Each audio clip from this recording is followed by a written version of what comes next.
Fucking no bullshit, no nothing. I Just literally fucking go. hit the go live button, and immediately someone behind me started doing yard work. I swear to God, I'm gonna burn this that's place always to the ground. fucking way.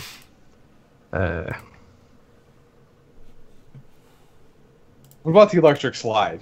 You had to have heard that. Hi. That is fucking incredible. Alright, let's get our Ace Ventura moment. Okay, so answer the question. Electric slide, yes or no? That is one I've probably heard, but don't know the name of it. That's fair. I honestly don't know if I have heard it, but yes. Damn it. It's electric. Boogie, boogie, boogie. What Is other... that the one they took the piss out of in Bob's Burgers? Tina sings it? Probably. Wow, I don't remember that from Bob's Burgers. She definitely sings a song that has the boogie woogie woogie woogie line in it. So for anyone that's watching this, we are trying to figure out... Moon... We had a discussion yesterday.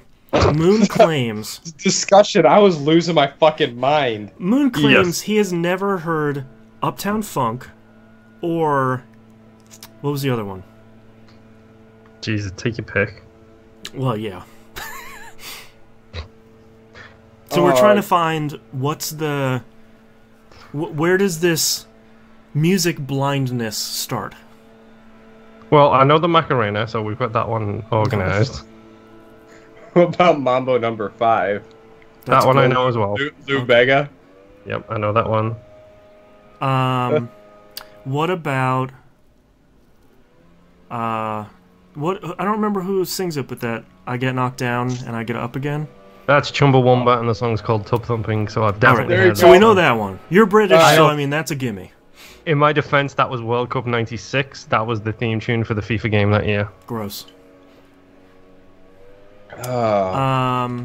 Chumbawamba song. You know the Chumbawamba song, but you don't know Bruno Mars. Chumbawamba is an English fucking band. Well, British at least, I think. Are they... Where is this work going on behind me? I know you had to have heard that Evanescence song. Wake Me Up Inside. Yeah. Yeah. That was because everywhere. Alright, so we're getting a also little dumb. more contemporary. I don't know how it gets more contemporary than Uptown Funk. Yeah. Let's look. Blows me away. Let's see if I can find, like, biggest music hits. It's like the only reason never I know... hearing Jingle Bells at Christmas. Like, it's everywhere. Well, it's like the only reason I know that Imagine Dragons songs you mentioned, like, that cracked you guys up was because it was at a Microsoft fucking press conference. Yeah. Yeah. No, that was the other one. It was the Radioactive. Yep. Yeah. And Donnie talked about that song for months, completely confounded from the lyrics. Mm-hmm. Alright, here we go. Good thing you never saw the 2016's video. top songs. Let's find here one. Well, Adele is like cheating. Okay, what song though? Hello. Because probably not. No, never heard of. I know Adele's like fucking her first like 4 songs and that's it. That's like that whole first album. Alright, Yeah. Hotline Bling by Drake. No, I don't even know who fucking Drake is. God, you're 80! Do you know who Justin Bieber is? Yes, he was in NSYNC. No. I'm kidding, that's Justin He's Timberlake. being- I know. I I know. almost just had a heart attack. I know. He's the YouTube sensation that Kanye West signed to a record deal. Just had like a mini stroke. Do you know who Ariana Grande is? Fuck no, I don't know who that is. Unbelievable. Selena Gomez. I've heard the name, but I don't know anything about her or songs. Megan Trainor? Never heard that name in my life. Nicki Minaj. Yeah, Nicki Minaj. Just because she has funky hair. Well, that applies to a lot of people right now. True. And Have the you boss. heard of Daft Punk? Fuck you. I'm upset. Oh, that's awesome. I love it. I want to write that down for a show title, despite the fact that I can't. Oh my god. To be fair, I did not hear a yes. Yes, I've heard of Daft Punk, Okay. and the soundtrack is one of my favorite fucking soundtracks of the past 20 years. Oh, Let's look at man. 2015's hits. I feel like 2016 might be a little too contemporary for you. Fuck me. 2006 is fucking too contemporary for me. God, you're so old already. There was a constant joke I always made in college, which was I'm a 50-year-old in a 21-year-old's body. Now I'm 30. I'm clearly 80. All right, so have you heard Hosier's "Take Me to Church"? Not that I know of. I might have heard it, but I don't know that name or that title. What about I Can Make Your Hands Clap? You had to have heard that. Clap, clap, clap, clap. I Can Make Your Hands Clap. Shut up! You've never heard this song. No. How about "Shut Up and Dance" by Walk the Moon? That was everywhere. It's a good song. No, that just makes me think of. What about Pharrell's Happy? That was the other one I don't think he heard. Yeah. No, I don't know either of those two. Good God, go on fucking YouTube and go through whatever music list Type in top 40. whatever music list that's on Looper right now, and you will catch up on everything. I feel like even if you haven't heard "Happy," you have seen the hat. The fucking Arby's hat he wore. Yeah, No, giant fedora. the only reason I know Arby's hat is because they do such a good job with nerd references on their fucking video game on their Twitter. That's fair. I Musim don't- in chat says, have you played Dance Central? Because I bet all of these are on there. That's I fair. played the OG Dance Central on the OG Connect, and that is it. Okay, so maybe that's like that's the point of infection. Yes. Once you were done with Dance Central, like that is when did that come out? Like 2008, I think. That seems awfully coincidental. When did this come out? 2010. All right, so up There to you go. 2010. I had most of the hits for that because they were on Dance Central.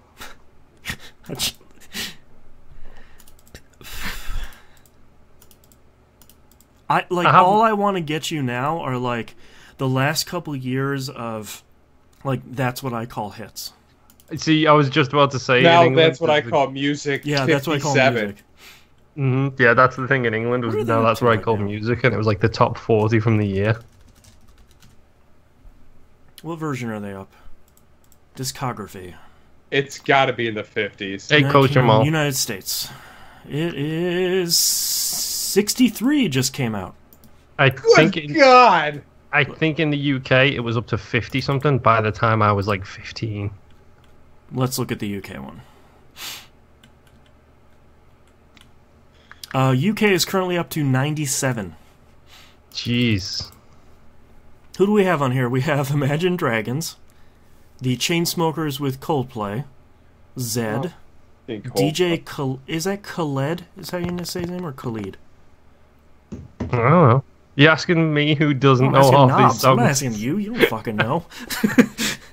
The only reason I know who the guy, Mr. Global or Mr. Everywhere or whatever his name is because he was at WrestleMania. You mean Mr. Pitbull. Worldwide? Pitbull, that's the one. Oh man, Why is Mute I don't Math like on here? this. Who snuck them in? I don't know. What did you ask me? I'm like, my brain's about to explode. I don't remember. This is amazing, and I think this is a hipster move, Moon. This is a hipster move. You're doing this on purpose. I don't do it on purpose. I do This it is because... entirely on purpose.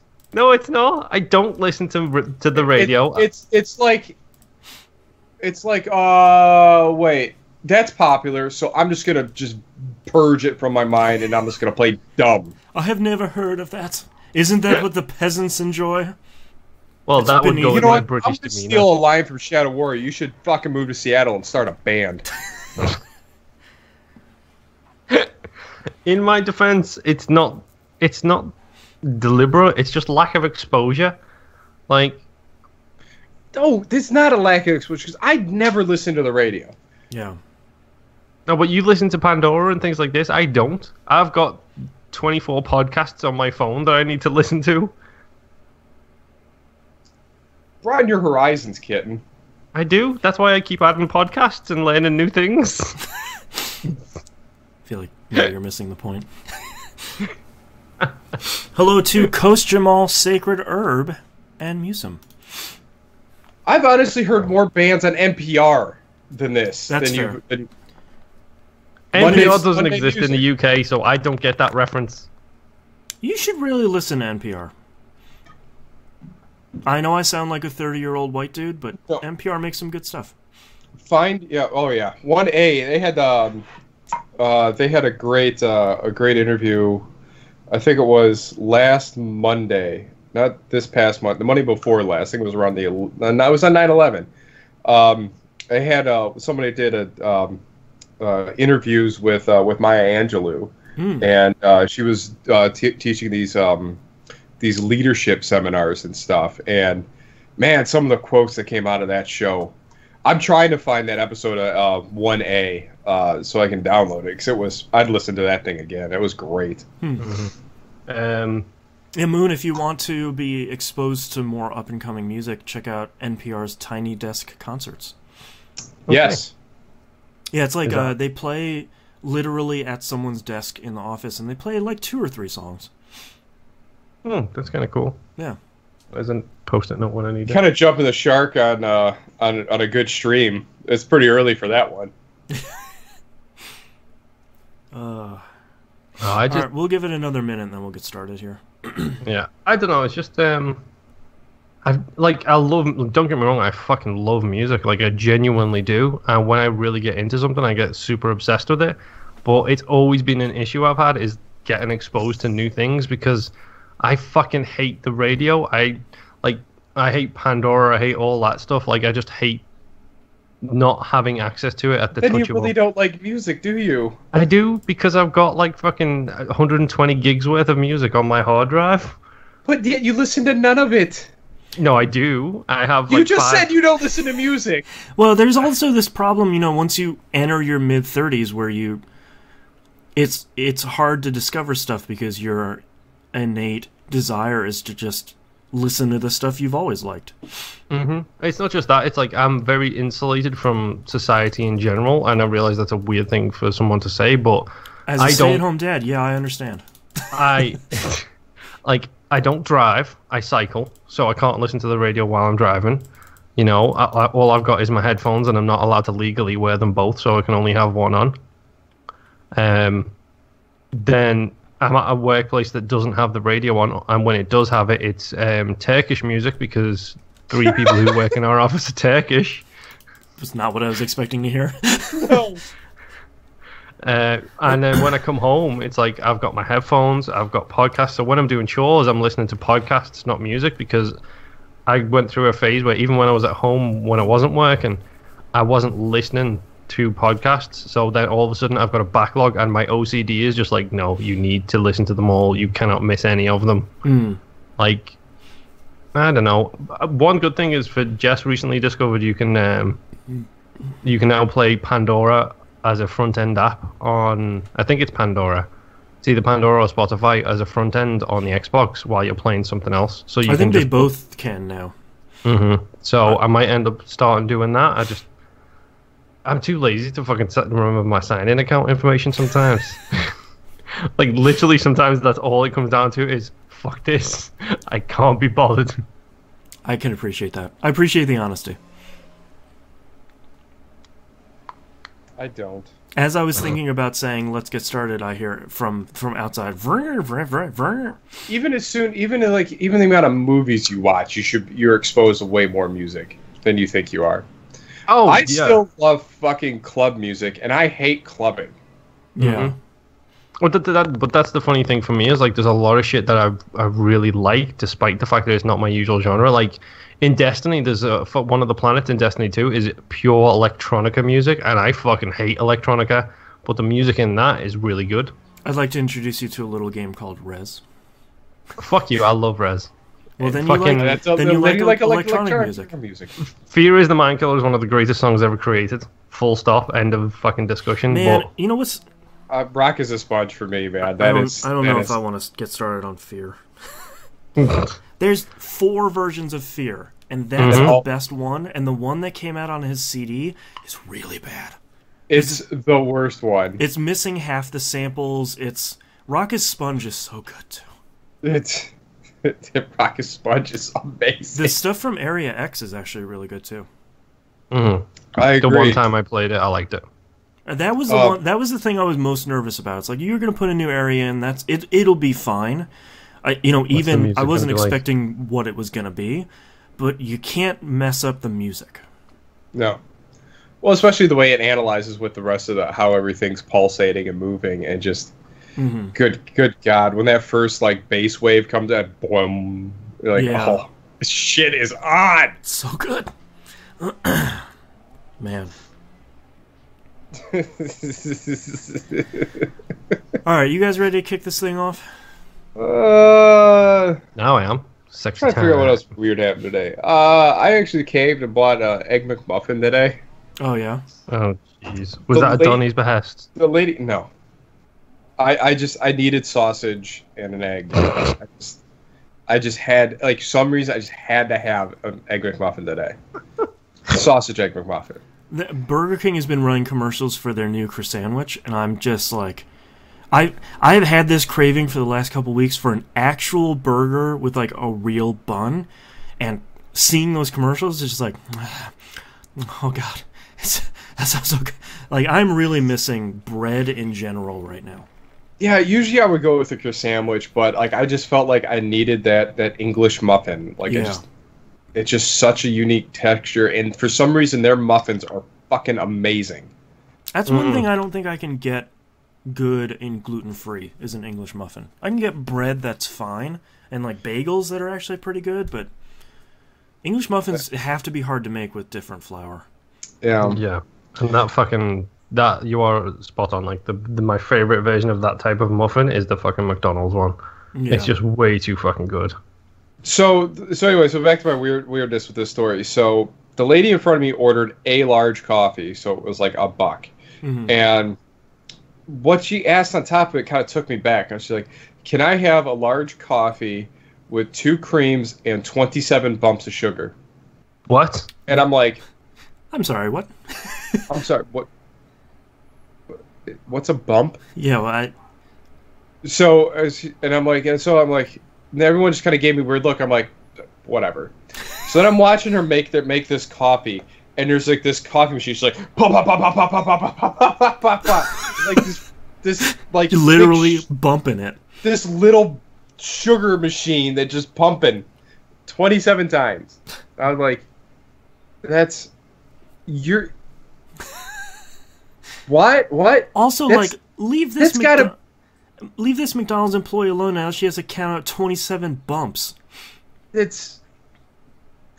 I'm thinking like it's gotta be close to a half a cup of sugar in this coffee. Mm-hmm. Yeah. Like, don't drink coffee that then. Bottom half has got to be congealed about this deep. You're chewing it. Oh, that's fucking gross. Like I've heard at Starbucks, like people asking for like 2 pumps of vanilla because they have like the pump machine and they know how much they want. But I haven't heard, hey, just smack that machine 27 times. It's 27 bumps. Not 26. That's 27. How many fucking coffees did she order to get that exact amount is what I want to know. And don't say 27. Are you starting with 2 and it's like, that's not right. Every time I'm just going to increase. 27's 28's too much. Yeah. 27. That's good stuff. Hey, barbed wire. That was unbelievable. 27 bumps. Also, it's dollar coffee. Just say like, hey, can you give me a little bit of sugar and cream and just go? It's not gourmet stuff here. No, and there's like a thing like, or unless they tested this out with packets of sugar, like you just like tearing them off. Just yeah, there's 5 more. Still not right. There it is. No, not sweet enough. At that point, just order a fucking cola. Like order a friggin' coffee milkshake. Like go to Arby's and get a Jamocha shake. No, like all right. So that sounds good. I'd like a large coffee, half ice cream, half coffee. Like, that's essentially what you fucking ordered. That sounds pretty good, actually. I could go for that right now. I want a McCafe float. That's what I want. We've got ice cream. That'd be great, yeah. Oh, yes. I forgot we have ice cream. Hey, Duffman. We always have ice cream. We have 2. We have Ben & Jerry's for me, and we have gluten-free vanilla for my wife. See, I'm like, I only get ice cream once a week, and that's at East Coast Custard because it's right to the bowling alley. Like, so we wrap up probably around 9 o'clock at night, and I'm running over to East Coast Custard before it goes back. Close yet. I'm skipping back to my truck, like my ice cream cone. Just... God, that ice cream is so good. It's Note to self: next time I'm in Ohio, go there. Yeah. Well, remind Knobs you need to go there. Got to be in the summer because that's the only time they're open. Yeah. Well. It was funny. They all thought I was fucking joking, dude. I bowled a fucking 232 tonight. I'm getting myself some fucking ice cream. Yeah. And they're like, "What? Yeah, good game, guys. See ya." And then I'm walking back to my truck with my ice cream cone. In this area of California, we don't really have like ice cream stores like that, and it's kind of a bummer. What? You're in San Diego. You figure they'd be everywhere. You could have them open all year. You never have to close. Right? I'm gonna get a churro stand and an ice cream stand. No, churros are so elephant ears, and ice cream. Yep. What the hell is an elephant ear? Fuck off. Sorry. Sorry, that just came out. That just came out, you bitch. Oh, I'm sorry.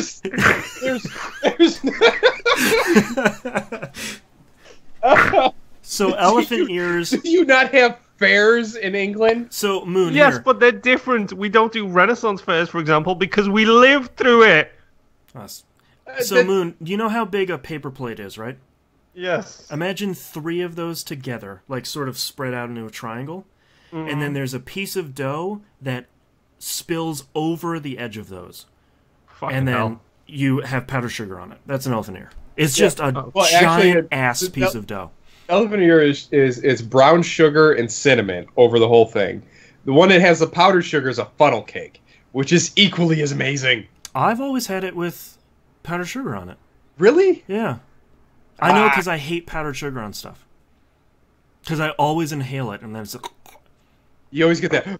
Yeah. My favorite thing to do with the funnel cake was to go up and blow over their face.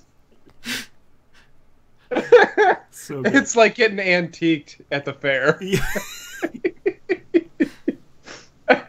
Yeah, Moon. Oh my God, either was that a thing cake in or an England? elephant ear is basically the same thing. Just a big ass hunk of dough. Mm-hmm. Yeah, was it's what deep-fried dough covered in sugar. It's antiquing people.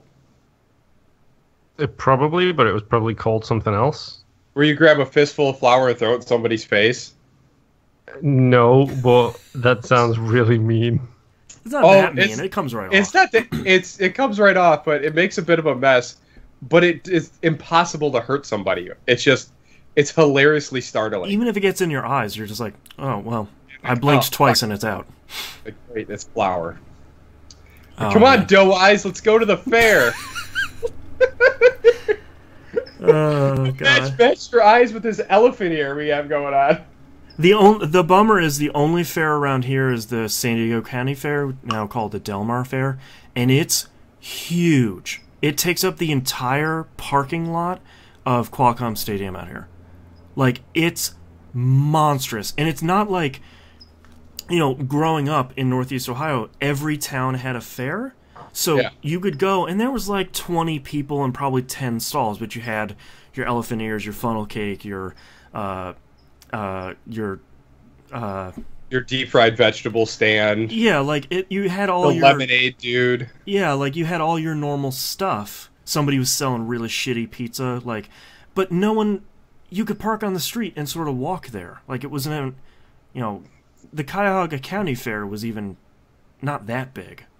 No, actually, the one that's bigger than the Cuyahoga County Fair. You're talking about the one at Berea Fairgrounds, right? Yeah. Yeah. The one that's bigger than that one is in the middle of bumfucking nowhere. The Canfield Fair is gigantic. I'm glad I'm not the only one that got dragged to that. I got dragged to that one year where I'm like, they're like, hey, do you want to go to a fair? And I'm like, you know what? Yeah, sure, why not? I'm in college. Like, I got nothing else to do. Like, 4 hours later, we are literally in the middle of nowhere, Ohio, and it's the biggest fair I've ever been to. It was unbelievable. And like usually, like so the Cuyahoga County Fair and the Medina County Fair are pretty similar in size. Yeah. You might as well take those two and multiply it by 4. Yeah. The amount of animals at this fucking thing was ridiculous. 4-H was riding hard in there. It's probably the center for 4-H. Yeah. Oh my god. But yeah, I mean, I ate myself into a food coma, fell asleep next to a giant pumpkin. It's a great time. It's like Oktoberfest. Fucking Charlie Browned it. The great pumpkin lulled me to sleep. I was just gonna curl up with this pumpkin. I have way too much beer that day. God damn. Alright, you guys ready to start this thing? Oh, yeah. Alright, starting in 3, 2, 1. Welcome back to another episode of That Video Game Podcast. I'm your host, Boston. Joining me as always is Knobs. What's up? And the dainty Moonpier. Hello. Let's new episode of Game Club Recap is out now for Shadow Warrior 2013. Find out who loved it, who hated it, and who thought it was alright, and who turned around on it in the end. Also, next month's game is Abzu? I feel like Abzu is a real Midwestern way to pronounce it. So, Abzu. So that's gonna be our next game. I never looked it up on how long it beat. Like 3 hours. Yeah, I've always heard it's pretty short here. 2 hours. So you got 2 hours. Really? 2 hours? Yeah. We're recording a couple weeks early now. Yeah. We're taking a knee this month. We're gonna get back to some of the other games we've been meaning to play. Mostly, we're running the clock out. Mostly me. Yeah, I'm just here so I'm not getting fined. That's all our business. Knobs, what have you been playing this past week? All right. Well, I played a whole bunch of Shadow Warrior, which you can catch on the Game Club episode. And spoiler alert, my opinion's the same. Yeah. I love that game. Still 2 thumbs up. Yes, 2 very, very rude thumbs up. Yes. Sarcastic thumbs, let's call them. Right. Oh yeah, thumbs up. That's right. But Monday Night Game Night this week was Left 4 Dead 2. And let me tell you, either we lost more than a step or two, or everyone is playing that game is an all-star right now. You've gone up to like the next tier of challengers. Like this is the hardcore of the hardcore Left 4 Dead players still playing this game, and I experienced something I have never experienced in my gaming life ever. The winning team rage quitted against us. We were not worth their time. I have better things to do. Goodbye. Yes, we have better things to do other than to go 4 perfect rounds against you. You got 2 rounds. Good night, sir. Yeah, we know, you and I know what we can do. Goodbye, sir. It was embarrassing to the nth degree. Like I was floored. I've never seen that before in my life. Yeah. Where in the way they played, it was just it seemed like 4 random people. They all stuck together. They all moved forward. They heard the tank. They literally went all the way back to the beginning of Death Toll and was able to time out the tank to the point where we lost control of it and it was despawned. That's unreal. You told us that yesterday, and that's still the thing where it's like, guys, I hear the tank, let's boogie. Yeah. That's... No, let's not gear up and try and fight it. No. Which they could have done. Like, they probably could have shot that tank to death, and they're just like, you know what? We're going to play this smart. We're just going to leave. Why waste our med kits fighting a tank when we could just go? Unreal. Unbelievable. Then we tried playing another group of guys, and they thoroughly beat us by about 1,500 points. Wow. But we did make it to the end. There you go. And the only reason why we scored even 500 points was Urgent. No, was it Urgent? Yeah, Urgent and I boogied on the first map on the parish and made it all the way to the safe room. Rye just said, "Nope, I'm out," and I just see you, suckers. went through the whatchamacallit. I caught a charger sleeping. Pounded my way through him. Got held up with some common. Got into the safe room. Turned around and like, wow, no one's anywhere near me. Oh, it's so safe here in the safe room. Oh, it's so nice. There's air conditioning too. Ooh. In other words, knobs pulled the knobs. I did. Hey, somebody has to reach the safe room. Somebody has to survive. True. Well, no, instead of doing my normal laps where I go forward, back, forward, back, forward, back, I just went forward. Yep. We had one, I think we had one random with us at that point, and I had 0 Fs to give. Yep. I just rolled. Because on the next map we played, the dude, I was like, all right, we're going to go through the door, up the stairs, we're going to hang a right, we're going to go to the pavilion, the rest stop. We're going to get the guns over there. Good, go. We get out, we get over there, take the turn. Donnie and I are already halfway there, and we turn around, and then there's...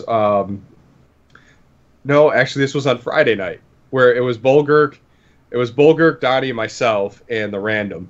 So I get all halfway there, I turn around, Donnie's like, hey, this dude's getting pounced over here. I'm like, ugh.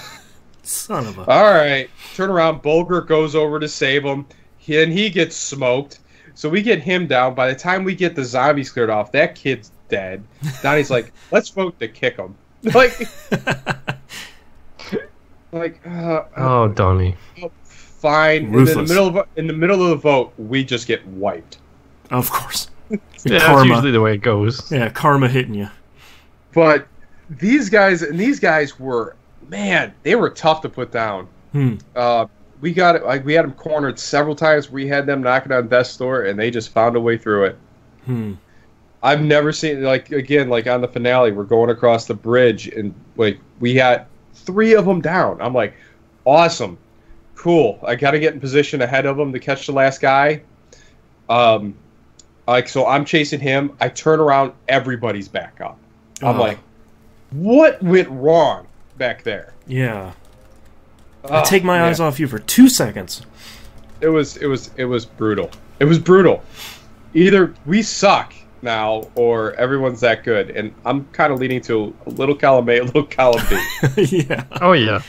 Well, that's the thing. When there's 8 of us, we're all the same skill level, give or take a few levels here or there. But when there's 8 of us, it balances pretty nicely, especially considering me and you never end up on the same team. Ever. Which is amazing. Yeah. I mean, how many years has it been since we played on the same side? Probably a couple at least. It's almost hilarious at this way. So we always go into the room, and if we have a full group, we all go random, and Moon and I are split every time for at least the last 3 years. That's statistically improbable. And I think the last time we were together, we lost. Yeah. Huh.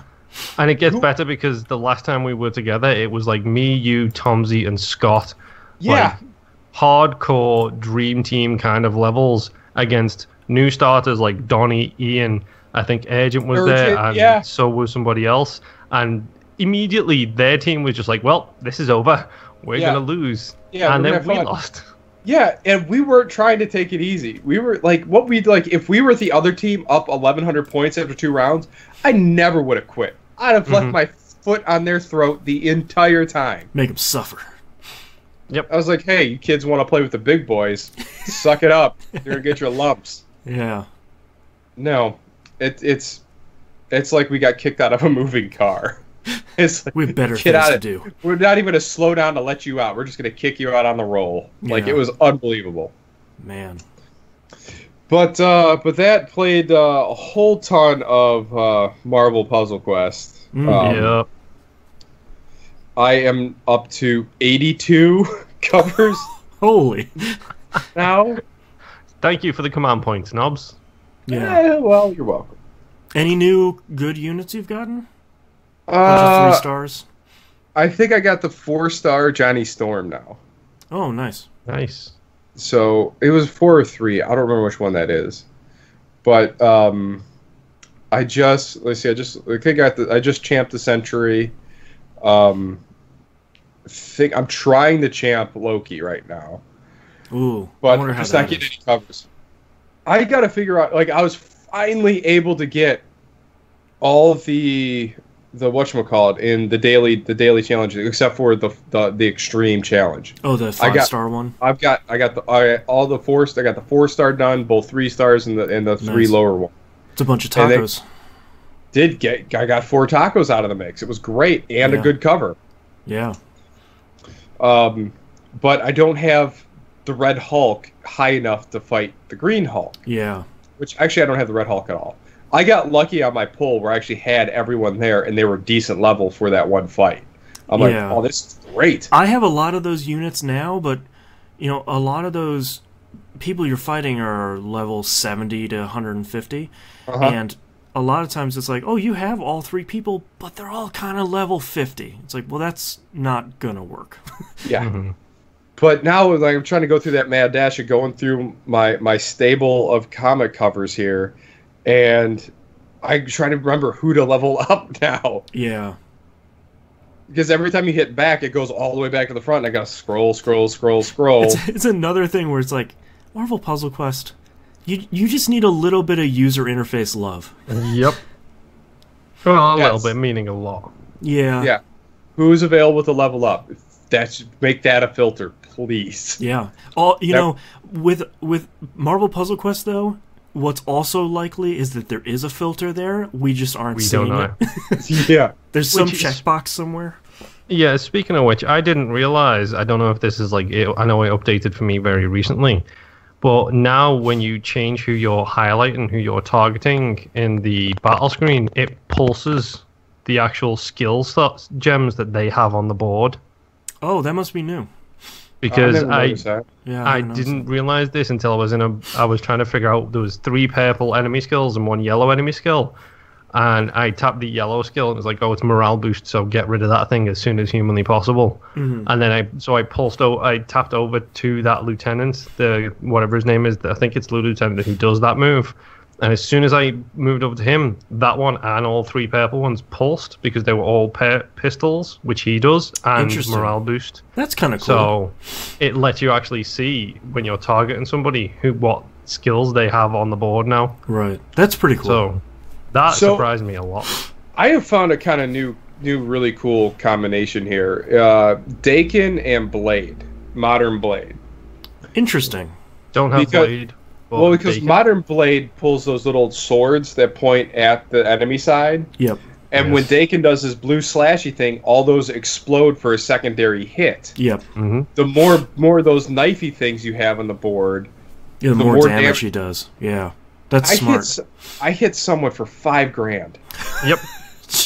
Also that's some with Thanos damage. Yeah, and with Dakin as well, if you make green matches, he produces those as well. Yep. Oh, it's unbelievable. Yeah, his blue skill generates green gems too. So that's a great synergy. Yeah, so I've been playing around with that. The one I've been loving is the Miss Marvel, the short hair Miss Marvel. Mm-hmm. Because she has her executive order. So if I have her teamed up with Thanos, I'll put his green tile on, and I'll clear a whole bunch of yellows, and then I'll just executive order it once it's spawned, and then it just literally blows through everyone. As soon as one goes down, then it's like maybe an 8,000 hit combo. Yeah. It's unbelievable. Man, I love this game. I did not expect to have this much strategy in a match 3 game, but I'm having a ball. Well, and also to continue finding this stuff where it's like, oh, okay, I got this guy, and he has this skill that will work with, oh, and that actually worked. Okay, cool. Now I have a new team. Yep. Yeah, so this is fun, except for, for the lower levels, like, I kind of just I take my 5 stars with Thanos on that because they have a ton of hit points. Mm-hmm. Like, they'll have like 15, 16,000 hit points. So when I take Thanos out with them, so I can pound through all, like, 4 consecutive runs in, like, the levels 19 people. Yeah, hit them once and they're all dead. Just pound my way through those 3 ones in the story mode just to get my standard tokens. Yeah. I'm still getting decent pulls on those standard tokens. Yeah, I'm not. Well, you just have the bad luck with Puzzle Quest. I have the bad luck with everything. That's Destiny, fair. Puzzle Quest, everything. I don't get lucky drops ever. Yeah. All right. Well, then let's talk about some. Yes, I know where you're gonna go with this. The Golf Club 2. Mm-hmm. So no, I cannot add people to the administrative side of the TVGP Springs. Okay. I just need to remind you every month to set up the next 4 events in advance. That's essentially what I did. After we got done recording yesterday, I went in and I put out. We're out to like the middle of October right now, with the events scheduled. Which, yes, for the listeners listening now, by the way, we have the online society. What is it? TVGP Springs Golf Club. Yes. And you can do daily. Well, you can do events that everybody in the club can take part in. Nob scheduled a 4-course event to take place over 1 day. I don't have the time for that, so I told him God, it's 2 hours. I don't have 2 hours with everything else I'm playing. 30 minutes around. It's 30 minutes around. It's not like this takes a long time. It's 45 minutes to me because I actually want to think about the shots I'm taking. I'm not naturally gifted like some people. Oh, thank you. Think it too much. But no, so Jess actually came up with the idea. My wife came up with the great idea of start an event every Sunday night after the show, have it run till Saturday, and then we can talk about it, like who took part, what happened during the actual show itself. Mm-hmm. So it works out quite nicely. Now we've got like a week-long event that we can all participate in and take part in. Well, all right. So we need to set up more rules though, because I think if you're on the most basic version of the golf swing, you have a huge advantage. Hence, how she beat me by 45 strokes. Whoa. Mm-hmm. Yep. What was that? Whoa. I was like 36 over, and she was like -8. Jeez. So I'm not comfortable switching yet. Like, I'm just not. No, and I think instead of going to tour, we all should go to player. So is that the middle ground? Yes, it's the middle ground. That seems fair. Not having played this game, that seems fair. It's basically, it's different sets of clubs, and the tour clubs, if you even like slightly skew your shot, that's going in the rough. If you breathe on the stick. It's brutal. It's like I had a hard time playing, and I didn't understand how my skill went from being, -5, -6 to shooting how I would shoot real life. Like I'm in like the mid 80s and 90s. Like I was like, what is going wrong here? And I didn't realize that I had switched that, because I was like, oh, what is this? All right, yeah, cool, I'll be tour, whatever. I didn't realize it was a difficulty range. Yeah. There was probably a pop-up box saying that. I don't read those. So really important. Nah, I'm good. Man, that game is really great. I hate to admit this, but Nobs was right. Nobs is 100% right on this one. I mean, if it's a good game, you don't have to be like, yeah, whatever. No, I know, but like my big fear going into this game was I don't play golf. I've never played golf in my life. Mm-hmm. And a lot of, it's no offense to you, Nobs, it's a lot of what you were saying about the game basically felt like I'd have to know golf in order to enjoy it. Like, I had to ask you what carry means on yardage.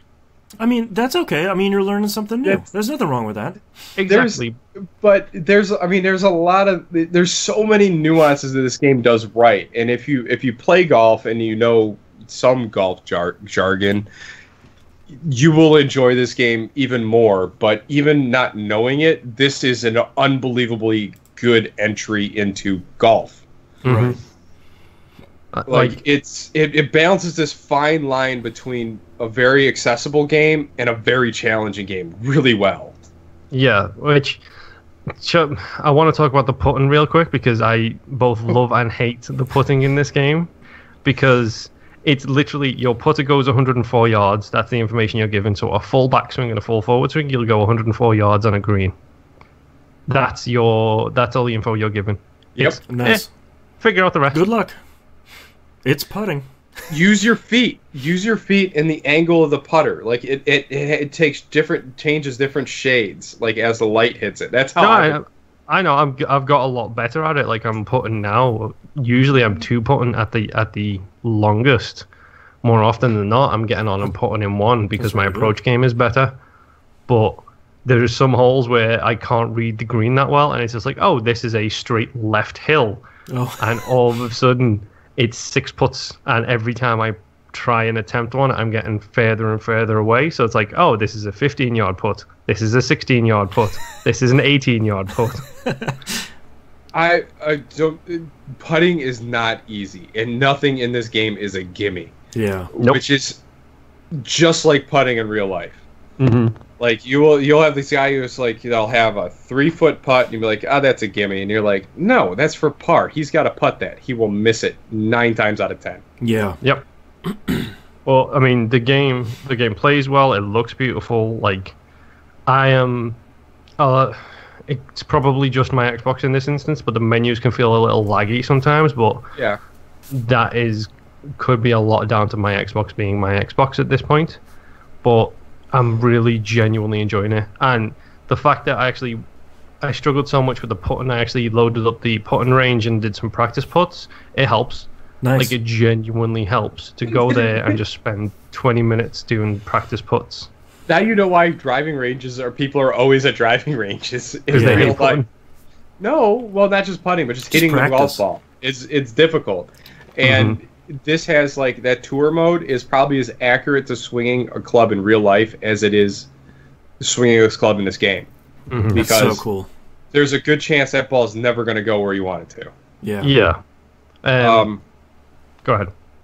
Well, I didn't think I was going to say. So I uploaded a clip of me horrendously missing a putt. Now, I saved a clip on the one that I made. I missed 4 putts from this position. If you see that clip, where it literally went all the way up past the hole, and then came back down to my feet behind me. Oh God! Did it 4 times, and then the 4th one, the guy's like, "Oh man, that was close," and then it went up, and then started rolling back down, and came in the back door. Oh man! And he's like, "Oh, that was a great putt." I was like, "You just said I missed it like a second ago." Yep. You dare doubt me. Speaking of which, the courses on this are great. I haven't messed around with any custom courses just as of yet, but I just want to throw a little shade Nobs' way for the first event in this in the event that's running until the end of this week. What about it? There is I think it's a 35 feet upwards rise. Oh yeah, that's a fun hole. Yeah, that was 12 strokes for me on a par 3. As me golfing in real life. I could not figure out how to get the ball up and onto the green. It was so hard. Yeah. So yeah, I'm at plus 18 now off one day because of that hole. I think I was plus 4 on the first day, and I think I shot minus 6 on the second round. Nice. So that's a hard course, and I am literally going to the course is so I started a new career. I actually started a season in my own personal career where they give you these templates of these courses that they just pick random these courses. So the first one shot minus 10. I was feeling awesome. Everyone after this, I've been in the 90s. Every one of them. They are the hardest courses I've ever seen, and I've been taking notes because these are going in our season. Oh man! And they're just randomized courses. Yeah, the Tarantula is probably the hardest course I've ever played in this game so far. Well, I mean, it has a fitting name. There was another one, the Postal K. I think it was supposed to be Bay. The Postal K Club. Or the Postal K Invitational, I think was the name of the tournament. My favorite cereal. And, oh my god, this course was beautiful, but man, the back 9 was all water. Like, you were literally island to island to island. So it was, oh man.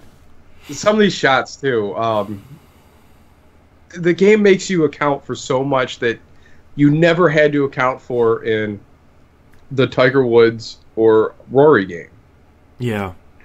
Like, your lie matters so much. Yeah, like in the Tiger games, it's like, well, I have a kind of a crappy lie, I'll just hit it harder. No, if you end up in a bunker, you're wasting a shot just to get out of it. Yeah. Yep. Like, you're not covering any ground, you're just getting out of it into the fairway. Yeah, that's not an approach shot. You're exiting. Right. If you hit there and you get into the rough, you have an even a harder shot to try and land on the green now. Yeah. Like, that's cool. It's so great. I absolutely love this game. It's genuinely good, and it's what, $40, and worth it. That's a good price for that. I've not even played a lot of it. Like, I know Nobs is huge into it. My wife, despite being a little scared at first, she seems to have taken to this like a fish to water. Her Twitter account is all golf club. Yes. Oh, I created a monster. Yeah. Yes. But it's good. And competition keeps things fun. Yeah. Mm-hmm. Well, and all of you are playing it at the same time, and since Knobs knows so much about the game of golf, that it's helpful. He can help you guys so much, which is so important to have somebody helping you through. Here's what golf is. Now let's start building on that foundation. Yeah. Well, again, like the hole that you're stuck on, because it's 120 yards, and I'm assuming it's giving you what, pitching wedge or 9-iron? Pitching wedge. Pitching wedge, if it's 120 yards, your pitching wedge goes 120 yards. But you got to remember that arc, the elevation and everything like that. It doesn't have enough time to carry to that 120 yards, which would be out here. Mm-hmm. So you have to actually go a club higher to get up there. Over it. Yeah, that's just what I'm in the middle of doing. I'm in the middle of learning all that finesse things, and there's moments where I club up and I don't need to because I'm scared of that kind of thing. So I'll club up and then I'll overshoot the green, and all of a sudden I'm on like a boardwalk on a beach, like behind the green. Well, there was that once I took a screenshot of me. I ended up in someone's backyard in a picket fence. Nice. Which, really quick, we got to talk about the multiplayer for this. It's awkward the way they've set it up. There is no lobby system where like you just set up a lobby and people join in. Basically, when you start a course, everybody in your friends list or kind of gets a notification if they're playing the game saying, oh, this person's just started a course. Do you want to join them? And then they can join in with you. And then you all play the course at the exact same time. It can get very distracting when all of a sudden a golf ball comes flying from the tee and you're at the green trying to putt. And it's just like this ball comes straight through and goes right at your golfer's head. And you're just like, I'm trying to nail a swing here. What's hilarious, so it turns into a little racy, too. Because you're getting like, oh no, they're in front of me. So then you're trying to hurry up and catch the person in front of you. But what was really cool, which I did not like, blew me away that it actually worked like this. So I ended up birdieing 2 holes in a row and ended up getting way ahead of Jess. And then as I'm hitting my drive and the camera pans around, I could see her ball traveling through the air on another hole. Like I'm like, that's pretty cool. This is amazing. Yeah. Yep, and there are ghosts as well, so you can go against people's ghosts and things like that. Cool. But I think there is an option to turn on turn order in the pause menu, so I don't know if that changes it from an everyone doing it at once thing. But it's so fun, like when you see a ghost as the camera's panning in, the ghost has already skipped all of that and is taking its shot as the camera is panning into you on the tee. There's just a ball just going. Pew. Yeah, that's pretty cool. Oh, it'd be great if it captured the swearing that happens when you hit a bad shot. Yeah. And my favorite thing is all of the sound effects and things like that happen live as well. So I was trying to do a really difficult chip-in on one of Nobs' ghosts, and all I heard was kaploosh as he landed in the water directly behind me. Oh, yeah. I've had a few rough holes.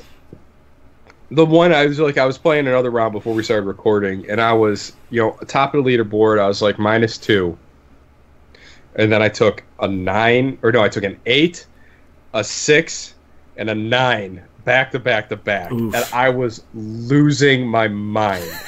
Mm-hmm. Absolutely losing my mind. But that's the reason why I dropped out of the first tournament you put up in the TVGP Springs, was because it was 4 courses, 18 holes each course. The end of the second one, I was already exhausted. It was like 10:45. Like, my bedtime is 10:30 p.m. if I'm pushing it, kind of thing at this point. And because I was so tired, I was making mistakes, and I was getting frustrated because I was making the mistakes. And I was just like, no, I'm out. I'm done. Call this one a mulligan. I'll see you next time, kind of thing. But you had till like 11 o'clock the next day. You didn't have to do it all in one sitting. No, I didn't, because I didn't start it until that day. So I literally had like 6 hours left when I started it. No, that's not right. I don't believe you. I don't believe you for a second. So it started on the 20th and it finished at 11 p.m. the 21st. Yeah, you started on the Sunday. I played it on the Monday. No, that doesn't sound right. Anyway, moving on. One of us gets more sleep than the other person. I'm pretty sure I'm right. Yes, you definitely get more sleep than me. That is factually correct. Yes. But no, this game, I keep saying like how much it is like golf. I mean, you could take one of those full swings and you just don't quite commit to it and not carry your stick all the way through the swing, and you will duff it. Yeah. And, it happens just like that in real life, where if you do not follow through, that ball is going nowhere. Yep. It's all about pace and tempo, and this game is fantastic. I need more people playing this game. Yeah, I wish I had more time to play, because I would happily pick this up and sort of start trying to figure out that finesse, but there's no way. But it's like, again, like it's pretty much you're committed 2 hours a week to getting into a tournament. Yeah. Mm-hmm. That I can do. 2 hours a week is easy. 2 hours a day, not so much. Yeah. I've streamed longer than that. Nobs, anything else you played this past week? No, sir. All right, Moon. What about you? Popped into Star Wars Battlefront, the OG Star Wars Battlefront. Well, not the OG Battlefront. You know which one I mean. They're having a 2x XP event right now. I don't know if it's still going on, but they announced it on Twitter, so I thought I'll jump in, get to level 50 achievement. I didn't get there yet, but I'm on my way. And I still love that game. It's flawed. It's definitely flawed. It's definitely got issues. But the season pass was free for me, and I'm really enjoying all of the additional content. My wife hates the spaceship modes, so playing the trench run was really, really cool and really bad for her. Doesn't the second one come out this year? Yes, November. And speaking of the second one, I've been seeing a lot of GIFs on my Twitter feed promoted from Battlefront 2. And I'm pretty sure those GIFs are 4K GIFs. But you know what? That game looks so good. Yeah. Like, they've just had more time to work on that engine, so. Mm-hmm. And Battlefield 1 looked incredible. Like, Battlefield 1 blew me out of the water when I saw that. So did Star Wars Battlefront 1. And everything I'm seeing for this just makes me want to play it even more. So I will probably be getting Star Wars Battlefront 2. Yeah. And hopefully it works out really good. They know I probably begrudgingly pick this up as well. I mean, I feel like this is one of those studios that came out with the first one, and they're like, "Okay, loud and clear. We heard you what the problems were. We're gonna work on it. We heard you." Well, from what I've seen of the ship combat in it as well, it looks like they may have changed it so that it's now aim your reticle at this little circle to hit that ship, rather than hold the left trigger to lock on. Oh, interesting. Which okay. I am 100% okay with, because it felt way too simplistic. Yeah. It's different. You got to lead them a little bit. It like the space combat in Battlefront 1 it's difficult, but it's difficult because it's not like every other form. Mm-hmm. It's difficult because it's overly simplified, and then that makes it more cumbersome than anything else. Yeah, you can't really do what you want to do. Yeah, exactly. Yeah. But yeah, enough about Star Wars Battlefront, these old games. Let's talk about the new hotness in Destiny 2. So I'm now level 269, or light level 269. So someone's level 269, but yet doesn't have 2 hours to play a golf game. No, getting up to 275 is pretty easy. Yes, thank you, Boston. I loaded up. I play 30 minutes a day, kind of, if I feel like it. Knock out some of those daily challenges. Exactly. Don't start with... Knobs doing the math. Trolls be trolling. Yep, 100%. Knobs be knobbing. Do I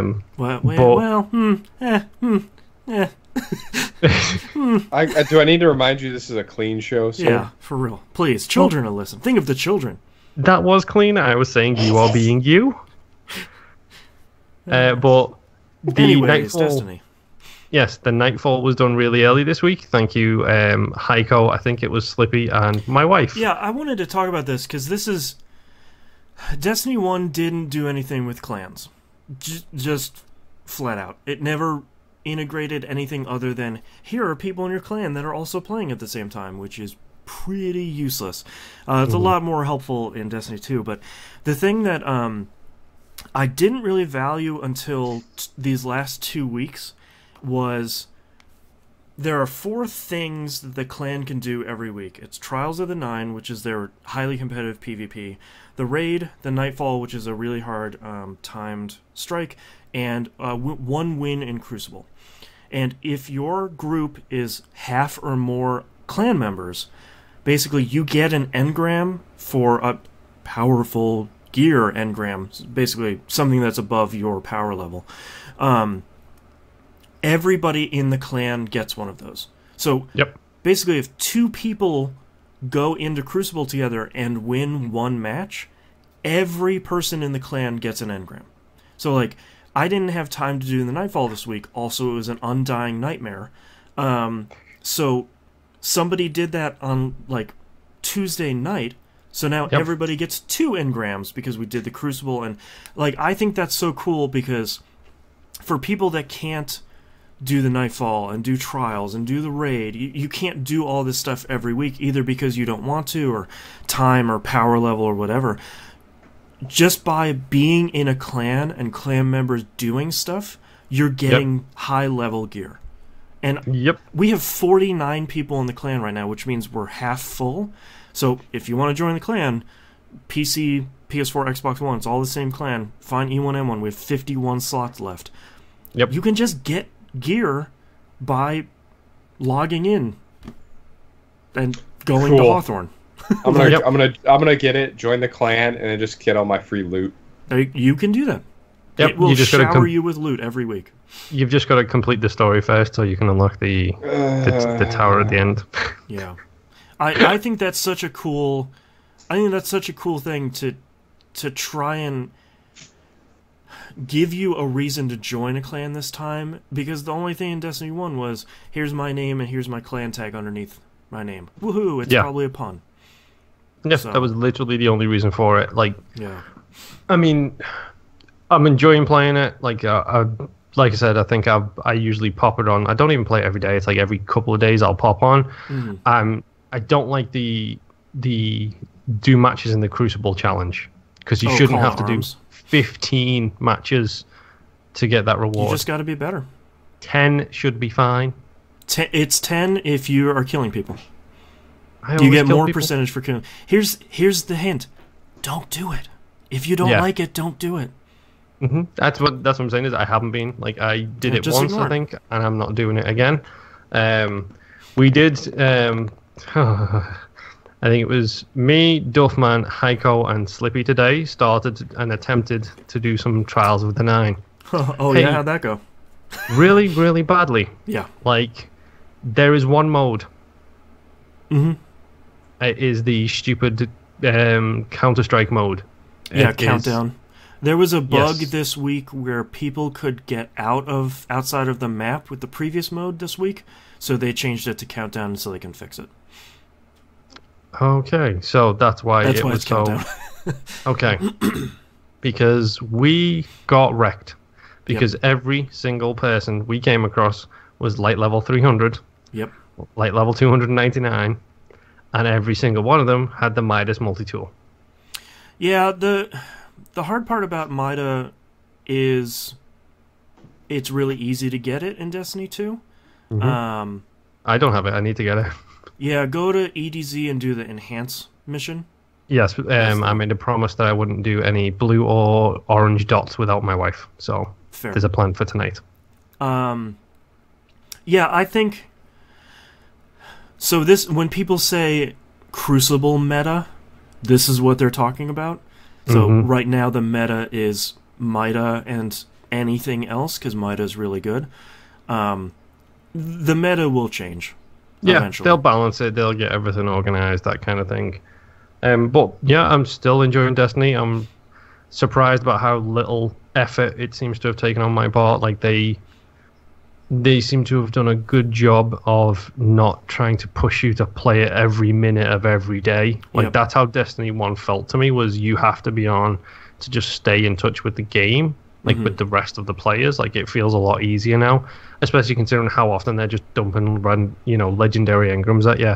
Yep. It's like, oh, you've got reputation bundles. Here's a legendary engram. Oh, you've got this. Here's a bunch of tokens that you can redeem for legendary engrams. It's like, okay, great. Yeah, and that path to getting those engrams is way clearer. It's like, oh, do you want to get EDZ tokens? Just do stuff in EDZ, and then you'll get an engram after you get enough of them. Yeah. Like, it does feel like they've done so much good things with this game, and I'm still loving playing it, so I will probably continue and then make our decision on the DLC as and when it arrives. Well, the big event that's coming up this week is the Faction Wars.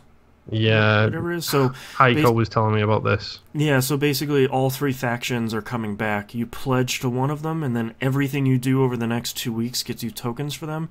Redeeming tokens get you armor and weapons and gear. Whichever faction wins at the end, whoever gets the most tokens, their weapon will be available for everyone. If you pledge to that faction, it's only 1,000 glimmer. If you didn't, it's 50,000. So we'll see. Glimmer's nothing, so... Yeah, it maxes out at 100,000 now, so whatever. Does it even max out at that? Because mine just says 99,999. Yeah, you're plus. maxed out. Yeah. It's you're the plus maxed symbol. out. But yeah, no, it's genuinely a fun game. I'm really surprised by how much I'm enjoying it, considering how down I was on the first Destiny. But I think you're doing the right thing too by not you're not going in every day and doing all the daily challenges and doing the PvP. You know, like I think you're doing the right thing, which is just play as much as you want to, the stuff that you want to, because if you go in and you play Call to Arms every week, you're just going to burn yourself out because you don't want to do that. You know, it's just, it gives you enough stuff for playing as much as you want to, and none of us are really like racing to gear up for the raid or anything. So, you know, there's no push for any of that stuff. Yeah, but no, I mean, like I said, it's fun. The Xbox clan now has, I believe, 8 people on, and Soulman, I know you're online because it says you're in our clan, and it has your name right there that you've played the game. So stop appearing offline and maybe jump into a fire team once again. I only see him on PS4. Does he have it on both? I do not know. Huh, interesting. Anyway, yes. Kind of like sending out a party invite that no one answers. Wah, wah. I haven't seen any party invites from you. That was one this morning. What was I doing? You're playing Destiny? You did not send me an invite while I was playing Destiny. I was in a party while I was playing Destiny. Absolutely. Before you were ever in a party, I sent you an invite. I love that we're having married couple. Right when you were looking at this games and apps. Was that by any chance when I was actually in the MSNBC app watching Formula 1? No. What? It said no. It said home. I was like, oh, cool. He's on. I got to talk to him for a minute. Send a party invite. Crickets. No, you did not. Anyway, check that's back, all. Check. No, I know exactly what I did. Check the tapes. I don't buy it because I didn't see nothing. Anyway, that's all I've been playing. Boston, over to you. The only thing that I've had time to play this week is a little bit of Yakuza Kiwami. The more I play of this, the more that I'm not necessarily sure I would recommend this as your entry point. Still zero. Not because it's bad, but I think some of the stuff in here... So, the Majima Anywhere stuff is really great. I got jumped by him because I was running down the street, and he jumped out from behind a vending machine and started a fight with me, which was really great. I also walked past a cop, and it actually was him, dressed in an officer's uniform, and he shook me down to see if I had any weapons, and I had the Marlin gun on me, which is, yes, a fish that shoots rockets. And he beat me up because I was carrying contraband on me.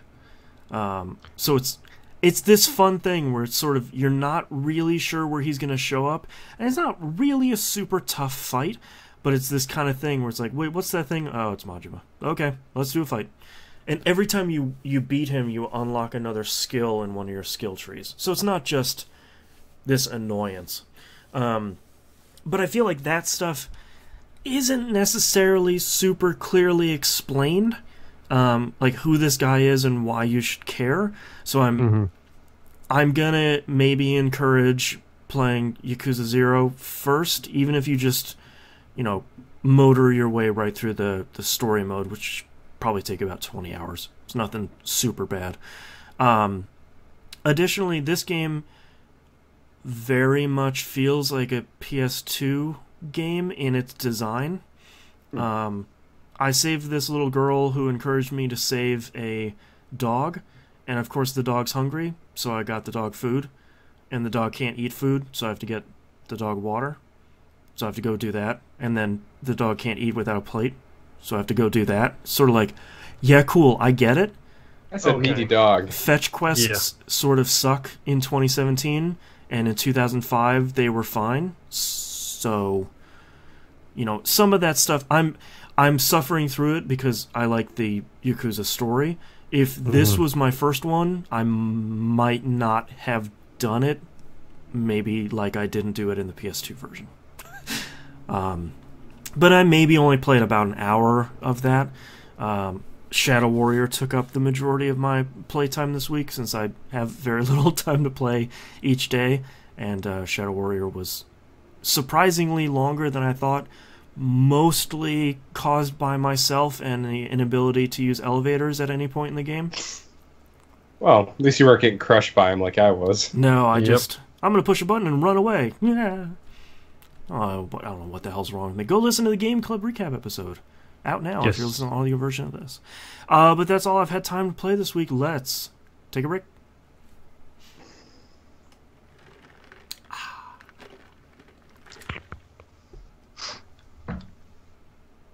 Silence.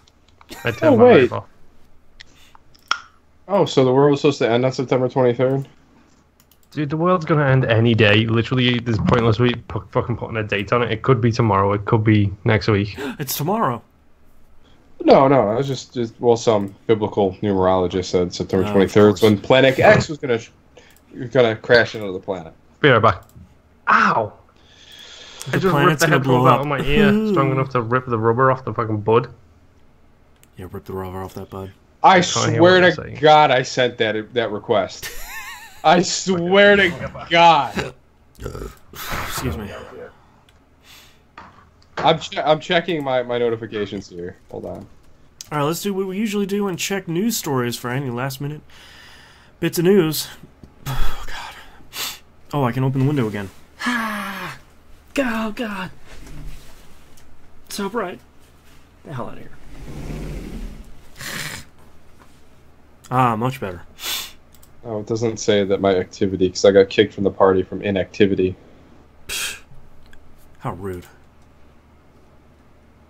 Apparently this website just isn't going to load. Cool. I did. I totally sent that. It's like it was at 10 o'clock in the morning. I also like that he doesn't think like, oh, maybe I just stepped away from my Xbox for a minute and didn't see it. Yeah. That happens to me all the time, where someone, like, my phone lights up and they're like, hey, do you want to play Destiny? It's like, I forgot I left that thing on. I'm in the bathroom. Yeah, so I would, I send a request. That's it. If you don't respond, I'm not going to bother someone. Not going to pester. Hey.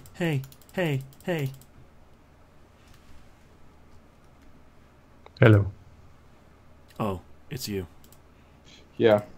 I'm going to need to see a request before I speak. Oh, fuck. Alright, I'm not going to check news stories. Screw that. Alright, I'm ready to start whenever you guys are. Yep. Got an hour left. We're making good time. I can close that. I can close that.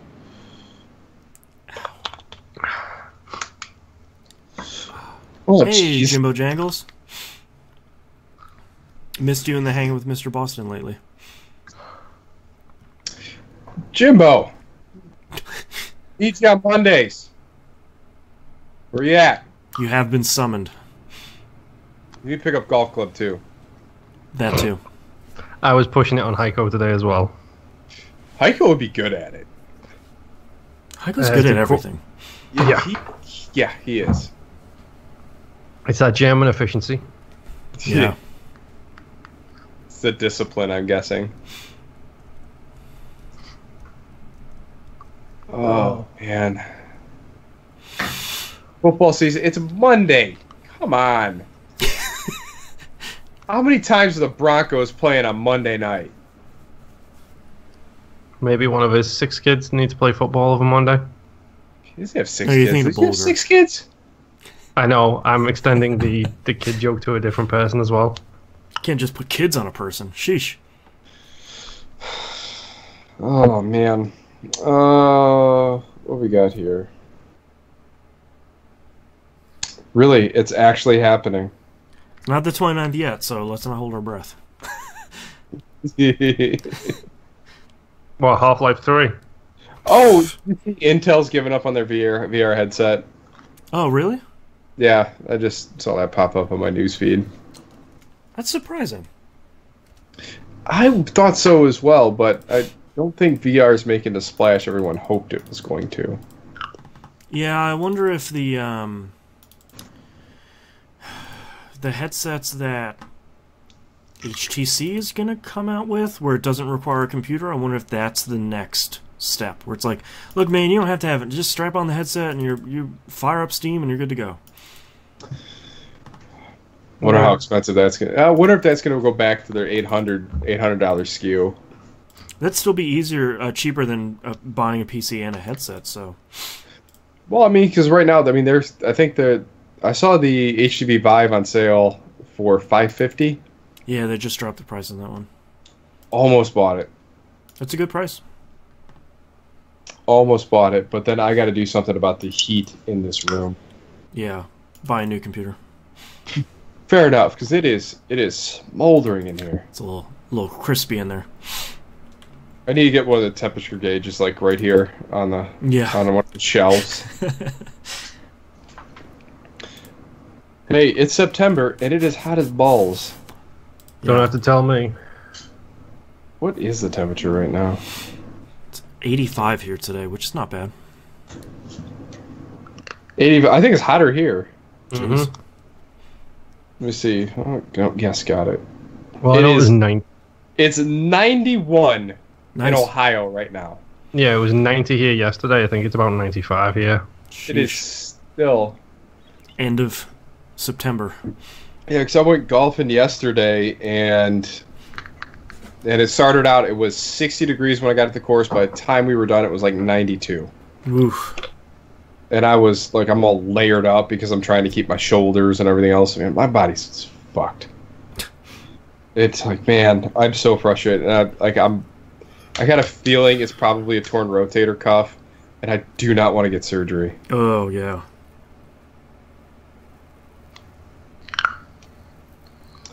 Yeah, I went to a golf outing on Friday. expecting like, so, oh yeah, this guy's a physical therapist. Like, cool, maybe he can put my fucking collarbone back into place. And he just kind of like poked around. And he's like, does it feel better? I was like, fuck you. No. Go get me a beer. I did some day drinking on Friday. It was great. All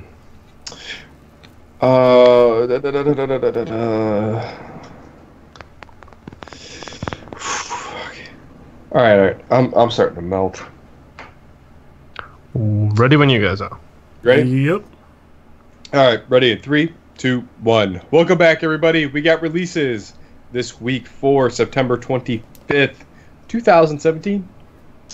Fallout 4 Game of the Year Edition for the PC, PlayStation 4, and Xbox One.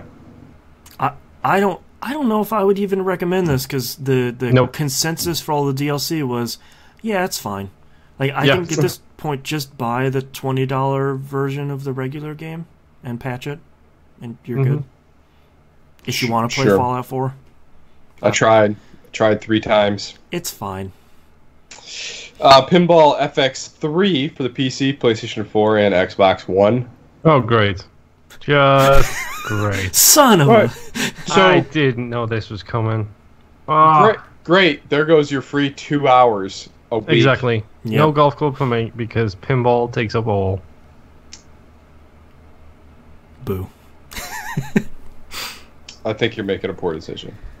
Cuphead for the PC and Xbox One on September 29th.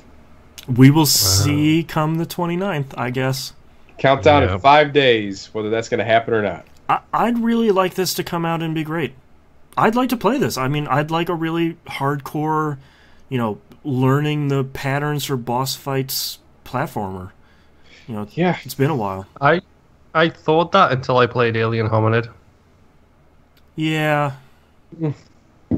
Alien Hominid's hard. Yes. I'm hoping this isn't as hard as that. I feel like the boss fights might be. I have a feeling that the boss fights are going to be that sort of thing where you get halfway through and the boss changes its pattern and like something comes up from behind you and bites you and kills you. And it's like, okay, now I need to keep that in mind. Now maybe this 65%, like one of those things. So you love it or you don't. I don't know. It looks fun. This game should have came out years ago. Just saying. Yeah. All right, Picross S for the Switch. I love Picross games, and this is a bummer that I don't have a Switch because I would 100% buy this game.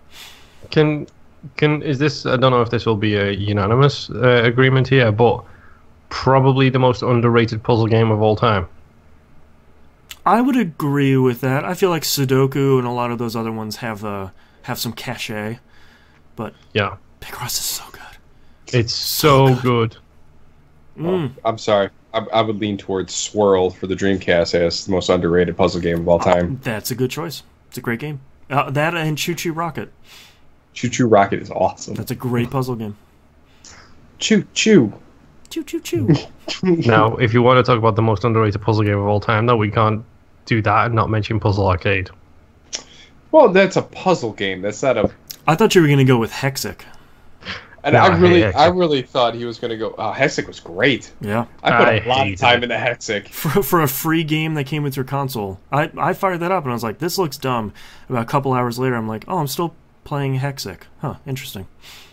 Oh man, that game has some weird things you got to do in that game. Yeah, it was good. Same as Space Channel 5. That's a fun puzzle game. Left, right, shoot. Up, down, left, right. Shoot. There's your walkthrough for Space Channel 5. Did she just sing the Konami code at some point? Probably. Oh, man. All right, and finally, FIFA 18 for the PC, PlayStation 4, Xbox One, and the Switch. This looks like it's hurting Moon. Are you a FIFA or a PES guy? Both. I used to be, during FIFA's down years, I was very much a PES guy, and then PES went downhill very severely when Konami realized that they didn't care about video games. Weird. What does PES have that would make it go downhill? I don't know. Konami. Weird. I've loved the past 2 FIFAs, but I think this might be my skip year because we've bought, between my wife and I, we have bought every FIFA since 15. So 15, 16, 17. We bought them all. We put so many hours into them, but I think we've both hit burnout points, so this might be the skip year. Yeah. So we shall see. All right, moving on to news stories. First up, a surprising announcement. Zone of the Enders 2 is getting a 4K and VR remaster, which I was not expecting. So far, I think VR is only available on PlayStation VR, but I have a feeling that's going to come out to the PC version later. It's coming on PS4 and PC early 2018. Basically, it's the game that came out on 360 and PS3 and now in 4K. Good God, that looks incredible. It shockingly looks really good. And as long as it's 60 frames, I might play Zone of the Enders again. Because that game is really good. And the voice acting is so bad. I still own a 360 copy of the re-release and never once put it in my system. I bought it to support it. I appreciate that. Zone of the Enders 1 has not aged well. Zone of the Enders 2, I think, has aged fairly well. Well, it's once you get by that opening scene, because that jumping over the snowy cliffs. Yeah, and that thing that controls like a garbage truck. Garbage truck actually might be better because more wheels. Yeah. No, that thing is like that thing. That has a rough opening, but once you get into Jayute, it is game on. Yeah, that game's super cool. TVG PSA Nintendo Network has added 2-factor authentication. Go do that. If you don't have 2-factor authentication on every one of your accounts for everything, go do that. Don't not have it. The Google Authenticator app is free. Or it can send you a text. Go do that on everything. Yep. What are you talking about? 2-factor authentication. You need your password and something else.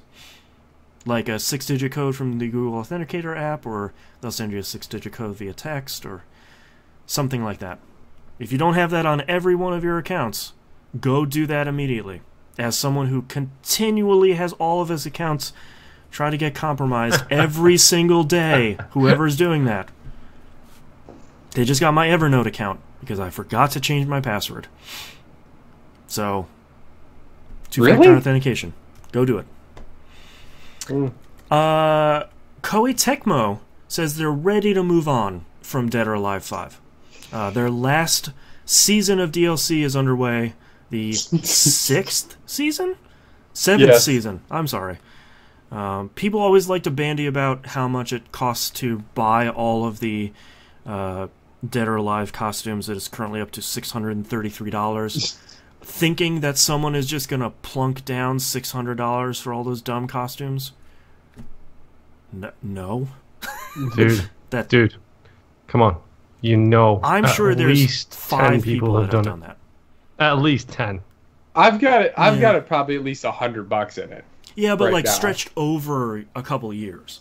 I think that $100 came up pretty quick. Well, I was trying to give you an out. Just be like, oh no, yeah, there's no out for this. Yeah, that's true. I'm sort of excited. You know, they say that they're finishing up DLC at the end of the year to quote focus on the future. That's from the Dead or Alive producer. I'm kind of excited to see what they're going to do with an eventual DOA 6. Yeah, because the next game is going to be another extreme volleyball game. I think they're going to take a break from that for a little bit. That did not sell well. And it was terrible PR for them. But I want to see them do something other than DOA. Honestly, do something else, then come back to DOA. Honestly, it wasn't bad PR for them because no one really cared. Yeah, true. And anybody who cared just imported it. The Asian version had English subtitles. Like every Asian version of every game. So, yeah, I can appreciate you saying I want to see them do something other than DOA. That's the only good series they have right now. I know, like but left. Even if they come out and take a chance on something new, use the $600 that you get from all the costume things and make a smaller game, and then come back in 2 years with DOA 6. I don't know, man. Like, one of these days, DOA is gonna click with more people other than its core audience. Other than when a new one comes out, the joke is because I think because I think everyone that I've actually exposed that game to and started playing it and learned how to play it has really enjoyed it. I even got Tom Gamer to play that game. I think that's the big thing that DOA 6 needs to get together with the rest of the fighting game industry. A lot of the harder fighting games, like you look at something like even Tekken or Guilty Gear or BlazBlue, a lot of those have really, really good tutorials and training modes and all that stuff. DOA has never done that right and has never done that well. I thought it did it great. I thought 2 was the best one for it. I thought 3 was the best one that had you can go through the whole move sets. But I think that's not enough anymore. I think you're right, because it doesn't teach you why you need to play DOA the right way. It just says, well, here's all these moves. And it's like, when you look at Guilty Gear gives you, like... they need their conjoined squares. Yeah. Because, like, what Guilty Gear does conjoined triangles grab. They give you mini games that accidentally teach you how to play the game right. Like, they're teaching you how to air dash. Dash 1, stuff like that, yeah. Because you're, like, dashing through balloons, and by the end of it, you're like, oh, air dash. Okay, cool, gotcha. DOA, I feel like that, it shouldn't have... You shouldn't have to have knobs teach you how to play a game in an online lobby for you to get what's special about DOA. If you learn how to play DOA the way that they're intending you to, and it still doesn't click with you, that's fine, but the game should teach you why you need to play the game that way. And it still doesn't. So, get with it, Koei Tecmo. DOA's so good. Help us bring more people into the fold. You need to get Action Jack Barker to sell your game. And last but not least, the Duke has been cleared for production. Oh yeah, I saw that. The two big features... So it's the same controller. The two big features are the 9-foot cord is now breakaway, which is great. Yep. And the middle giant glossy thing is now an OLED screen. Oh man, I thought it was a touchscreen. No, it's now really cool. An OLED screen that they showed an animation of the original Xbox's boot up menu in the controller. That's kind of cool. Also, the breakaway chords, just like the OG Duke, is fantastic. Yep. I think that's cool. Hyperkin is making it, if I remember correctly, which is they're getting better on their stuff. And I might have found a replacement for my Elite, which is breaking apart. Oof, that's an expensive break.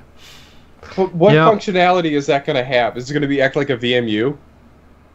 Oh, I don't know. It's just a cool screen. That's all it's going to do, and we all know that. Come on, it needs to do something. Yeah, so it's going to work with Xbox One and Windows 10 machines. Seamus Blackley, who's one of the lead designers of the original Xbox, was the person who was leading the redesign of the Duke, which is... The redesign is basically just putting new internals in it and making more of them. I'm not sure, but I think he might have been the one who did it for charity a couple of years ago. Someone actually took a bunch of old Dukes, took them to bits, put Xbox One wireless configuration puts in there. Oh, that's cool. And then just custom cut like a bit of plastic to cover the hole where the wire came out. Right. So made Xbox One controllers in the style of the Duke. Maybe that was the Genesis.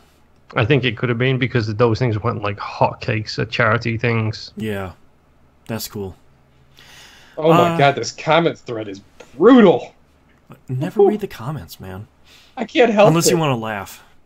Yeah, They're that's true. Hilarious. How quickly did someone post that famous Penny Arcade strip? Is the it like Xbox the is second big. comment? No, it's still going. About 50 comments deep. I'm disappointed. We know Nobs loves comments just based on his seeing the comments on the Ace Combat 7 announcement. What was it? I lost a wife to Ace Combat 6. Yeah, I lost my fiance to Ace Combat 6. Yeah, that's good. Which is going to be awesome. I cannot wait to play another Ace Combat. Oh my gosh. And be so frustrated. In 4K? Hell yeah. Well, I'm not going to be playing in 4K. Not yet. I don't know. I haven't decided if I'm going to take that jump yet. Yeah. All right, let's move on to... We just have one email this week from Sam S. Says, hello, TVGP crew. Since native 4K HDR games are so expensive and time-consuming to make, would you guys rather developers make native 4K sequels with few new IPs, or spend less time and money remastering games from the 80s and 90s with 4K HDR and HD audio? Thank you. Love, Sam. I think it's a waste of time. Honestly, I think it's a misnomer. I think these guys are building modern-day games, brand-new games, doesn't matter what, coming at things, new releases. They are not just they're targeting a game that will run on consoles. They also have a game that will run on PC in 4K with HDR. Sure. It's these increases in the pixels, these increases in the systems running in the background. It's always been there in video games. How long ago was it when it was only last year people were demanding 1080 60 for all games?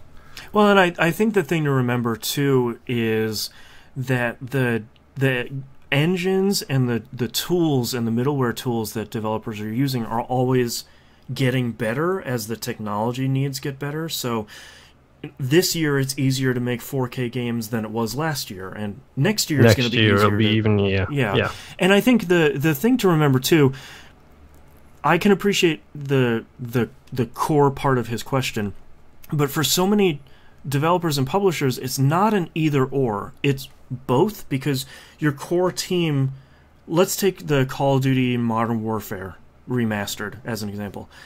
Their core team is working on the current Modern Warfare, and an HD remastering company that they have contracted made that other one.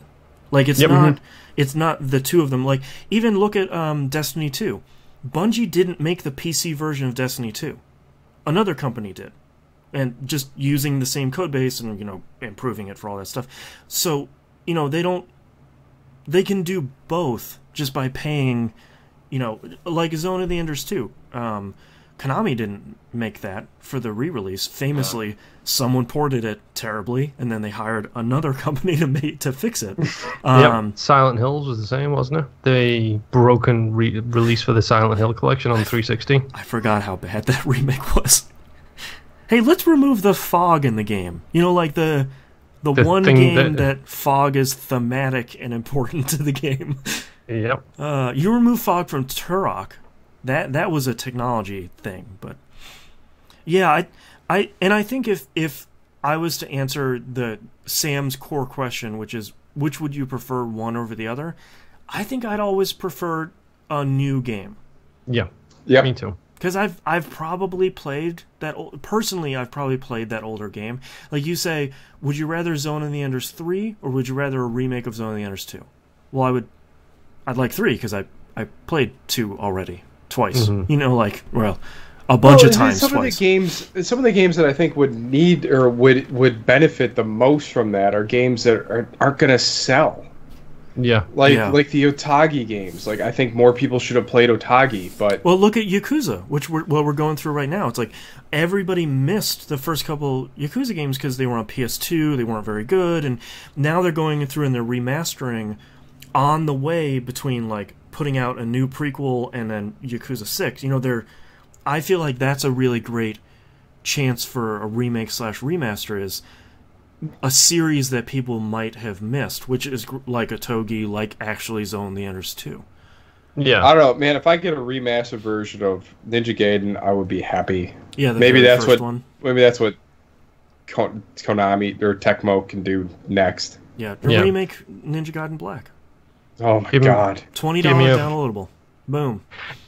Give me a 4K Burnout Paradise, 60 frames. Sure. I'll take that any second of the day. Like, don't get me wrong, I love re-releases. I love the remasters. I think they're doing some fantastic work. But yeah, always new for me. Always moving forwards, never backwards. And I think the thing about remasters is, and remakes, is we wouldn't have so many of them if they weren't cheap to make and make money hand over fist. I bet even the Bulletstorm remaster made a ton of money, and probably didn't cost. It probably cost a lot of time, but probably didn't cost a ton of money to make. I mean, you know that they're cheap to make and they make a lot of money when Capcom spits out 17,000 of them in 2 years. Yep. That's fair. Yeah. Well, man, it's just, you know, games that, like, I mean, come on. Like Gungrave, Rygar. I mean... Well, they need new games, I think. I think they need people who come in, same concepts, same style of gameplay, but a new game. Because I don't think it would hold up. Like, yeah. Unless you sell them as, like, part of a marketing strategy. No, well, I mean, Okame's getting a 4K upgrade, isn't it? It is, yeah. That's only launching at $20, which is a perfect price for that. Mm-hmm. And I think the other thing, too, to remember, too, is there are so many people that are just getting into games now that maybe are our age or maybe teenagers or even younger that haven't played these, like haven't played Okami, and it's like, I can get a brand new game for $20 that everybody loves. All right, you know, and it's, people might roll their eyes and say like, oh yeah, you know, Okami 4K whatever, but for a lot of people it's like, okay, I just started playing on the 360 and I didn't have a PS3, let's say, for example. Everybody loves Okami, so now I can finally play it. You know, that's a cool experience that not necessarily everybody got 2-3 generations ago. Yeah, like stuff like that. Like it's so difficult for me to go back, for example, and play the games you guys love because until GOG came out and started, and these HD re-releases started coming out, there was no way for me to go back and play those DOS games that you guys loved. Yep. Because it was so difficult to get them up and running. There was ways, but it was so difficult. Whereas nowadays, I can probably go back and we can put like the original OG Shadow Warrior on the Game Club list because there will be a way to get it and play it easily and legally these days compared to even 2 years ago. Yeah. Yeah, that's a good point too.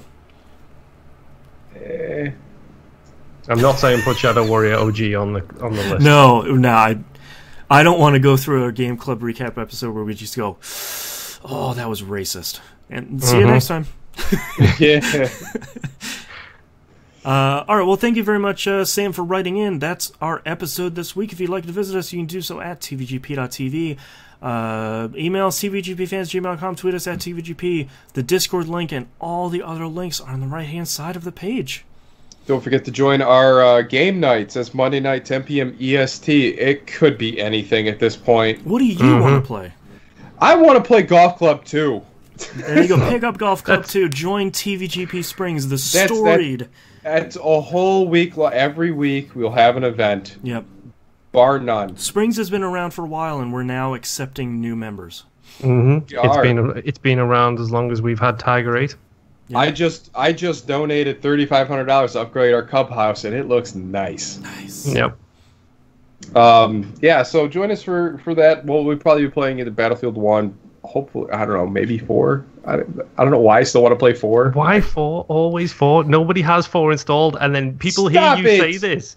People hear you say this, then they uninstall Battlefield 1 because it takes up so much space to install Battlefield 4, and then nobody, like 3 people have 4 installed, so we all end up playing Battlefield 1, and then 3 people end up not being able to play. Here's the method of the madness here. It's the carrot to get Donnie back on Monday night. There you go. Also, all that hard drive tomfoolery sounds an awful lot like somebody else's problem. Like maybe buying a $50 1 terabyte external drive and slapping it in there and installing Battlefield 4 on it. Who cares if it's slow? There you go, Tom Gamer. I got a feeling I'm going to send him a hard drive now. Damn it. All right. Anyway, Tuesday's Destiny night. I think that's still a thing. Join I guess the clan. I can do that. Join the clan. Thursday night Steam game night. One of these weeks. There'll be something. Maybe. Yeah. Maybe we'll play Red Alert 3. You've received bears. There you go. CNC Generals. Come on. And Dune 2000. Do not forget, every week there's a new event on the Game Club 2. Or Golf Club 2. TVGP Springs. Please. It's only $40. I need more peeps. Yeah. Yes. You can watch the show live, twitch.tv/E1M1 Network, that video game podcast on YouTube. Go subscribe and follow on both of those places. It'll let you know when we're live. Game Club game Abzu. You can pick that up. If you're on PS4, it was a PS Plus game a couple months ago. So if you're like me, I was delighted to find I already own it. If not, I think it's $20, and it might be on sale pretty soon as Knobs buys it. Don't say that, because I bought it this morning. Oh, you fool! You have to wait for Knobs to buy it, dude. Every month. That's the rule. I'm the last early adopter. That's right. Yeah, I think that's it. We'll see you all next week. Yeah. Later. See ya. Oh, titles. Hold on, let me get my notebook here. All right, I know, I've got Samson, it's hot in 6, here. but only one that's maybe a bit strong, but even that. What went wrong back there? Whoa! Whoa! The Postal K. My favorite cereal, Kusploosh. Yes, it's a fish that shoots rockets, and I bought it to support it. I don't have any of those, man. I have Sarcastic Thumbs, which I like a lot. The winning team rage quitted, and I hate to say it's good. I like Sarcastic Thumbs. I do too. I like that. I hate to say it's good, and bought it to support it. But I like poems, so yeah. I'm gonna circle Sarcastic Thumbs. You'd like poems? Oh, it sounds like yes, I like just woke up. Good timing. But yet you don't like music. I like rhymes. It's just singing poems, brother. I'm so close to swearing then. Like, so close to dropping a big F-bomb at the end of the show. Starting in 3, 2, 1. This is That Video Game Podcast, episode 518 for September 25th, 2017. Sarcastic Thumbs. This guy. I give this show 2 thumbs up. Alright, thank you very much, everyone, for joining us live as we march towards 10 years of this stupid show. Thank you for joining us yet again. Austin, take it more seriously. I really should. No. I really should. See you next week. Bye. Yeah.